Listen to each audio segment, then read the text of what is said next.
বালুরঘাটের কুণ্ডু কলোনির নবশ্রী সংঘের হরিবাসর কমিটির পরিচালনায় প্রতি বছরের মতো এবারও বুদ্ধ পূর্ণিমা উপলক্ষে ২৪ প্রহর ব্যাপী হরিনাম যজ্ঞানুষ্ঠানের আয়োজন করা হয়েছে। কুণ্ডু কলোনির হরিবাসর প্রাঙ্গণে ইতিমধ্যেই প্রস্তুতি পর্ব চলছে জোরকদমে। আগামীকাল ৩০শে এপ্রিল বৃহস্পতিবার সন্ধ্যায় মঙ্গল অধিবাসের মধ্য দিয়ে এই মহাযজ্ঞের শুভ সূচনা হবে। এরপর ১লা মে শুক্রবার থেকে ৩রা মে রবিবার পর্যন্ত টানা ৩ দিন ২৪ প্রহর ধরে চলবে অখণ্ড হরিনাম সংকীর্তন। কমিটির পক্ষ থেকে জানানো হয়েছে, আগামী ৪ঠা মে সোমবার মধ্যাহ্নে মহাপ্রভুর ভোগারতি, কীর্তন ও মহাপ্রসাদ বিতরণের মধ্য দিয়ে অনুষ্ঠানের পরিসমাপ্তি ঘটবে। নবশ্রী সংঘের ক্লাব সম্পাদক সুদীপ কুণ্ডু বলেন, বুদ্ধ পূর্ণিমার পুণ্যতিথিতে নাম সংকীর্তনের মাধ্যমে বিশ্বশান্তি ও মঙ্গল কামনাই আমাদের মূল উদ্দেশ্য।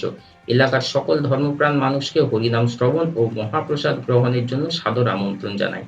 আইন শৃঙ্খলা রক্ষায় স্থানীয় প্রশাসন ও স্বেচ্ছাসেবকদের সহযোগিতায় সব রকম ব্যবস্থা নেওয়া হয়েছে। অরুণাভ দত্তের রিপোর্ট, বালুরঘাট।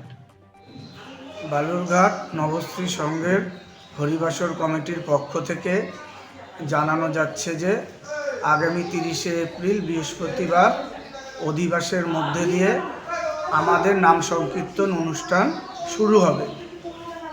আর এরপরে ১, ২, ৩ দিনব্যাপী আমাদের অনুষ্ঠান চলবে এবং এই অনুষ্ঠানে প্রচুর মানুষের সমাগম হয় এবং ৪ তারিখে মহাপ্রভুর ভোগ দিয়ে আমাদের এই অনুষ্ঠান সমাপ্ত হয়।